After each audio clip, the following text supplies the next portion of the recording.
I got the timing right that time. Did anybody notice? First time I've come out on stage and not talked over my music. Thank you. Thank you. Although I do have to say, I was trying to figure out a way to get from my room to this room in the least number of steps, and thought that I could somehow rig the plot the path, and I ended up on the lower level, and I got so lost. And the women that saw me lost know how lost I was, because literally I was on the verge of tears, because I could not figure out how to get back. I am geographically challenged. In any case, I am here to host this last session of this incredible conference. And I know there's going to be a lot of thank yous at the end, but I do want to say just a huge thank you to Bobby Martin and Jennifer Kynan for curating one of the best AIGA conferences in history. I am now going to have a fireside chat with Ivy Ross. Ivy Ross is the Vice President of Design for the hardware organization at a tiny little company called Google. She has led the launch of over 50 new products. She's won over 240 global design awards. And in the process, she has helped establish a new Google design aesthetic, or maybe a Google design aesthetic. She has held executive positions at companies including Calvin Klein, Mattel, Bausch & Lomb, and Gap. She's a winner of a National Endowment Award for the Arts for her innovative metalwork, which is now in the permanent collections of 12 international museums.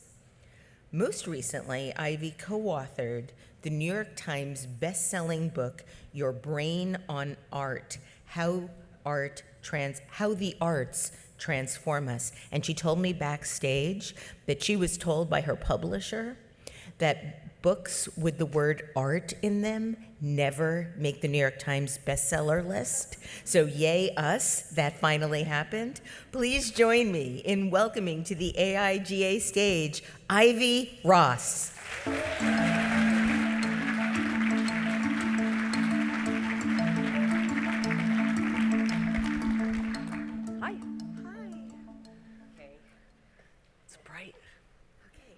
Did it, the chair. I was a little nervous. Ivy, I understand you grew up creating your own world by making collages and playing drums in your lavender bedroom. That is correct. My dad worked for Raymond Loewy, the famous industrial designer, and so I grew up in a house of incredible materials. I mean, I used to crawl into his office and just touch, feel, figure out how to join the materials. And so I think that's why, as a child, I did a lot of collage work, because I had so many ingredients at my fingertips. And why drums? Well, the truth is, my parents used to fight, and I used to play the drums to drown out the sound. Oh, wow. So, you know, sometimes things in your family help you get to where you need to get to, but it was a soothing way, and I realized my heart would get in resonance with the drum beat, and so I could calm myself down by just starting to play the drums. And then I became interested in sound and frequency, and have been studying the power of sound and vibration for 40 years, a little bit of a hobby of mine. Yeah, I want to talk to you about that. You know, you mentioned your dad and his work for Raymond Loewy. You said that he had a way of finding an artist and turning them into a designer. Wow, you did do your homework. That's so cool. Well, he used to bring me down. After he worked for Raymond Loewy, he had his own company called Creative Designs International, and he used to bring me down there every Saturday, and I would just, you know, drool and dribble, but you have no idea that you're a sponge as a kid, so you're taking everything in. And I remember he hired, he did one of the first jobs for supermarkets, trying to take supermarkets and make them, actually did the first prototype for the Food Emporium. He said, people will stay here longer if these places are more beautiful. But anyway, so instead of things like the word meat, he hired an artist to do a mural of cows. And he would find, so I learned from him because his staff were all, or many of them were artists who he kind of groomed to be commercial designers. And he also taught me that, an artist puts a piece of their soul on a pedestal and stands back and hopes that someone resonates with it. And a designer solves problems that millions of people will benefit from.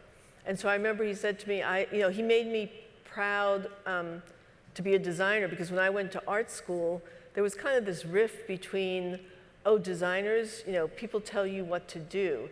And I was like, no, we're solving big problems. And so I was very fortunate to experience how he took artists and made them designers. In addition to his really pioneering work in supermarket design, I mean, he was doing what Whole Foods does now then. Yeah, and I loved that he, I think it was during the electricity crisis in the 80s, or I forget, he would go in, he was so passionate, and I'm very much like him. When I believe in something, I will do it with my own money to prove it or whatever I need to do. But I remember he couldn't stand that supermarkets were so unaesthetic, and he would go in and say, don't even pay me my fee, let me redo your place, and then if sales go up, pay me my fee. And so during the electricity crisis, it was really smart because supermarkets had very bright fluorescent lights. And so he made the atmosphere, downlighting, murals, started to suggest that they sell flowers. Like, what are things to keep people in this space longer? And sure enough, sales took off, and he ended up in the Who's Who book in America for his, of all things, supermarket designs. Well, he was also a car designer, and I know that he took you to car shows, and when you were 5 years old, he plopped you in front of a hubcap, because that's how tall you were, and you credit that with your early interest in metalwork. Talk about how you first entered into the world of jewelry design, because you did that, I mean, you were barely an adult, and were really able to do something revolutionary. Yeah, so my dad taught me how to see beyond what things appear to be. And what that means is he would say, Ivy, and I was a little girl, and I think he wanted a son, and he got a daughter first. And he would say, look at the way those light fixtures are overlapping and held. What other, that structure, what else can it be applied to?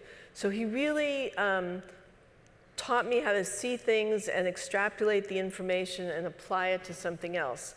So he would take me to car shows, and yes, I was, eye level with the hubcaps of the car. And while he was looking at girls opening up car doors in go-go boots and miniskirts, I was getting into what I can now call the flow state, because he taught me how to look at everything, which I now know is like this kind of aesthetic mindset where you take in everything. So I was kind of like Alice in Wonderland going through the rabbit hole of each of these hubcaps. And in those days, there were very different designs. When he was done looking at that car, he'd pick me up, put me back by the next one. So I got really intrigued with how you connect metal, all the different finishes you could have. So I think when I started to want to be a jewelry designer, I mean, that was one of the things that informed me. I felt so familiar with metal. You went to Syracuse University and the Fashion Institute of Technology, and after college, you launched a jewelry design business called Small Wonders. And you were one of the first, if not the first, jewelry designers to use titanium and niobium metals that could reveal a spectrum of colors when they were charged with electricity. How did it manifest when you were actually wearing the jewelry? Well, the color spectrum, I was always, and I still am, a very curious person. So the way I kind of invented some of these metal techniques was to be in the studio and be relentless about asking questions and relentless about solving them. But titanium and niobium, you charge with electrical voltage, and different voltage voltages create different colors. But I had this kind of question, well, I wonder, if 70 volts is pink and 80 is blue, can I cut back through the oxide layer and expose that? And so, As one would be, just a why simple not? question. Yeah. So I tried like every tool to cut back through. Anyway, finally, after a few weeks, I figured out how to do it, and it created this beautiful ribbon-like effect, which everyone was like, wow, And that's some of the work that was collected in museums. I just want to mention that the work you're seeing on the screens is the work of my team at Google. I have a very talented, at this point being a vice president, I am the orchestra conductor. I love that you said that that's really what you are. Of my team, so I don't want to take credit for the work that they are doing, but I am the orchestra conductor, and we do align on a vision, and my job is then to say a little more drums, a little less trombone, and bring the vision to materialize. By your mid-20s, your jewelry was in prominent museums all over the world, and you've said that some people spend their whole lives working toward that moment, but your ego trip lasted about 2 weeks, and then life returned to normal.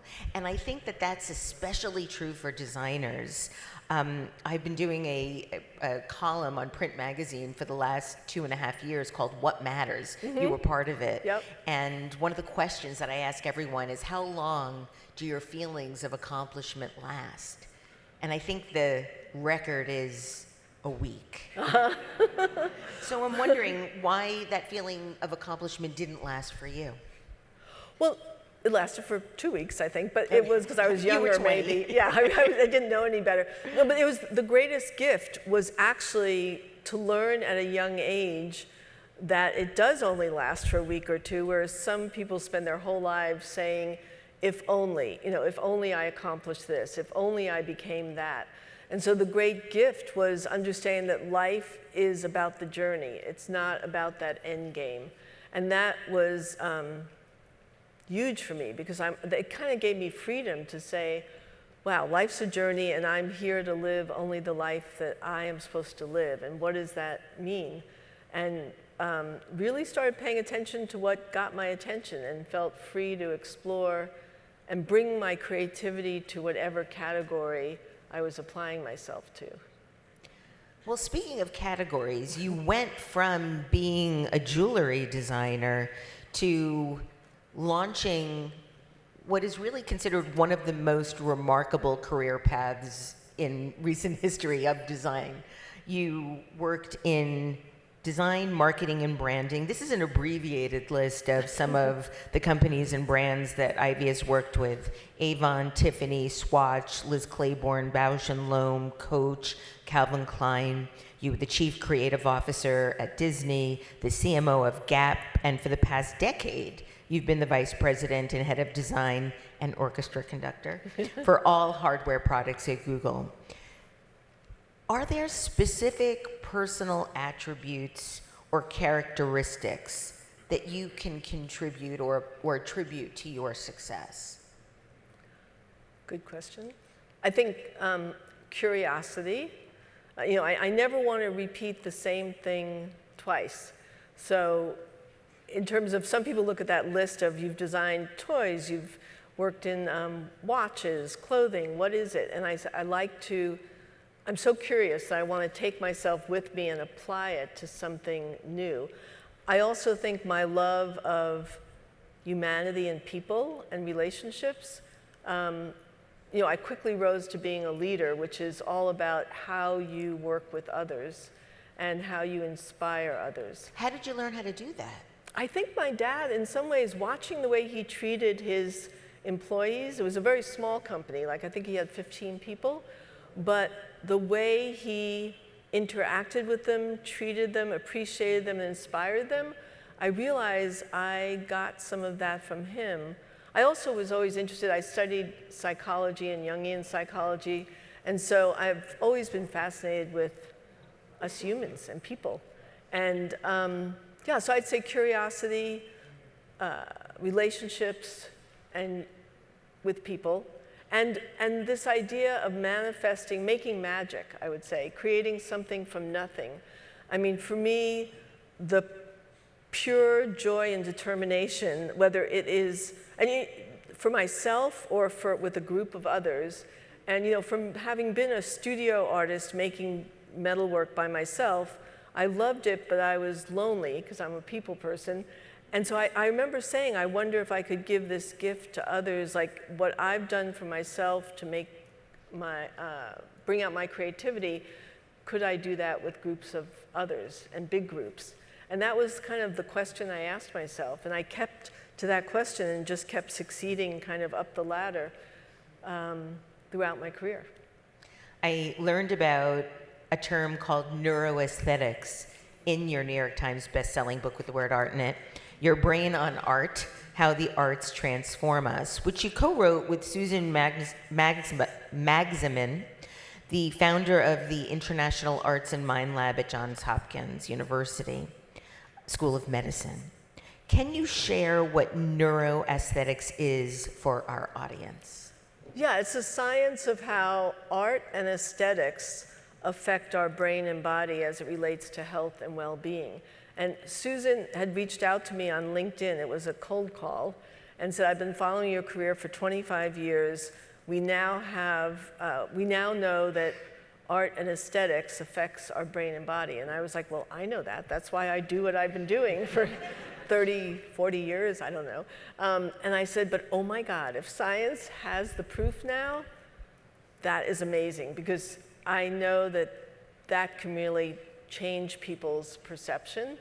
And so that began the relationship. And we had a salon in my home between artists and neuroscientists. We curated like Noah's Ark, 2 painters, 2 dancers, 2 designers, 2 animators, because when we say the arts, it's all of the arts. Right. It's really the form of self-expression. And we had this amazing dialogue between neuroscientists and these various artists. And at the end of the day, Susan looked at me and said, I've always wanted to write a book on this. Do you want to do it with me? And I said, this is the book I've been waiting for, because all through my career, I've been asked to write books on innovation or creativity. And I said, that's what I do all the time. I want to do something where I can learn in the process. You share compelling data from cross-disciplinary studies that proves that regular exposure to the arts is critical to our mental and physical well-being and has been proven beneficial in treating ailments such as depression, pain, post-traumatic stress disorder. How does it do that? Well, first of all, it's not just whether you're the maker or the beholder, it has a similar effect. And we are wired for the arts. It is the sensorial nature of our being. Jill Bolte Taylor has a great saying, we think we're thinking beings that feel, we're actually feeling beings that have learned to think. And when you think about that, it turns everything upside down. And so the reason it has such incredible health benefits is when you have these salient experiences, which are ones that are emotional, you feel something, you experience, you're sitting in Cirque du Soleil and awe and wonder of what's going on. Literally, your brain is being rewired and new synapses are connecting. I mean, it's a lot more complicated than that, but that's kind of at the highest level. And so I really think we've been, since the Industrial Revolution, optimizing for productivity and efficiency and have pushed the arts aside a bit. And I think in part that's why we're getting ill. I mean, we need to bring that part of our life back. So art and aesthetics can literally rewire our brains and build new synaptic connections. Does it matter what kind of art? Is it about working with our hands or drawing or cooking or viewing? Is there one that's more beneficial than others? No, it depends on what you love to do. I mean, there are certain things, if you have Parkinson's, dance is really important. So there are certain disciplines if you're trying to solve for problems. But in general, I mean, they're now finding out that even just doodling in class, actually, if you draw while you're listening, you remember more than if you don't draw. So all these things, like in school, our hands were slapped for, doodling and not listening to the teacher. you actually are retaining more information by doing that. So it's pretty fascinating, the brain. Oh, yeah. You head up the design, you headed up the design and construction of Google Design, the Google Design Lab, which measures 70,000 square feet, has offices, meeting rooms, heavy machinery shops for creating 3D models, mixing paint. Can you talk about how you embedded any of the ideas about neuroaesthetics into that work? Well, I think what you're referring to is I was so grateful that my boss at Google understood, because creating hardware for Google, making physical things was new for Google. So he asked me to work with the architects to design a true studio that could house the work we needed to do. So I said we needed a color and material science lab, a color lab, and this was all fairly new ideas for Google. But our principles, when the team and I started to create the aesthetic for Google, for our hardware, I should say, we were all, we were a little bit late to the game of hardware. We looked around at our competitors and said we have to be different but be ourselves. And we all aligned that we wanted to do things that felt more human. And what does that mean? Things with curves, the mixing of two materials, not just one shiny surface. Yeah. So how do you contrast surfaces, textures, colors, materials? And the building that we're in, I mean, luckily my boss understood that space matters. And so it was very important that the place reflected our aesthetic. And now I've been working with the architects. I'm in charge of designing the Google retail stores. We just opened our third 2 days ago, I think. It was 2 or 3 days ago. Yeah, there's one down on Chelsea, 9th Avenue between 15th and 16th Street. Yep, that was the first one. And there's one in Williamsburg and now one in Mountain View. So it's been a great joy to, it's like you have your children, and now it's how do you create a home for those children that also embodies the principles of the aesthetics that we wanted. I came across a term when I was doing my research on you that I wanted to ask you about. For quite a long time, designers have been talking about design thinking. You recommend that we think about or consider design feeling. And I'm wondering if you can talk a little bit about that.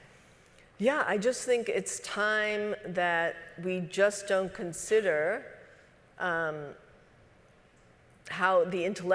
we think about things, but how they feel. Because there is an emotional component, even when you look at an object. When we do research now, we do word clouds. The designers think about how do they want that person to feel when they pick up that object or hold it or use it. Of course it has to function, but beyond that, what do we want people to feel? And it's really great when we see what comes back from research and those words match with the designer's intent. They get so excited. So yeah, I think design thinking is great, and we all think that way as designers, but I think we have to balance it, just like within ourselves, with the feeling side. I think that is encouraging when we think about some of the stressors that we're experiencing today with the evolution of technology. And so the last thing I wanted to ask you about were your feelings about AI and how, as somebody that's so engaged in how design and art engage with our brains and our psyches and our consciousness, how that might be affected by AI or not. Yeah. I think the universe is very strategic. I think Mother Nature is like, okay, you humans, you've been optimizing and trying to be efficient like a machine, and not being as human as you can be, so guess what? I'm going to send the machines in, and they're going to take the rational things off your plate so that you can go deep inside to figure out what it means to be a human. And I think in the long run, AI will make us more imaginative and more creative, because I think it will take certain kinds of things off our plate to allow us to develop this muscle called imagination, which I don't think we've been doing enough, and we certainly need to do to solve today's problems, so that we can then go back and co-create with AI. And I think it's going to be full of possibilities that we just can't even imagine yet. So you're not worried? No, I mean, any new technology, there's always the tension of opposites. There's good and bad of everything. And of course, you know, in the wrong hands, it could go the wrong way like anything else. But I think at the end of the day, it will be a good thing in terms of the possibilities that we can do with this. Ivy Ross, you heard it from her first. Thank you. Thank you. Thank you so much. Take care.